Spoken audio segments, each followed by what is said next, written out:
meron ako ibibigay na tip sa inyo na pwede nyo mapadali ang inyong labada at less kusot. So, una, inispin ko dito yung mga damit. Parang pagbabanlaw, di ba? Pag nagbabanlaw tayo, yung marumi pa, no? Hindi pa ito malinis.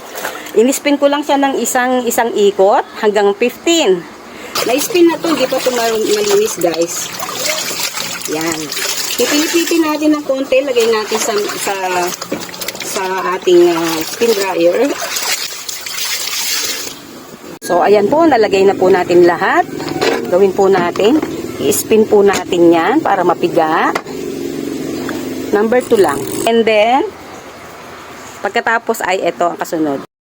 Galing na tayo sa na-spin na natin, na dry na natin yung kanina. So, ngayon, ang ginagawa natin ay ibababad muna natin dito sa powder at nilagyan ko ng konting Clorox lang naman kasi mga puti ito. Ayan.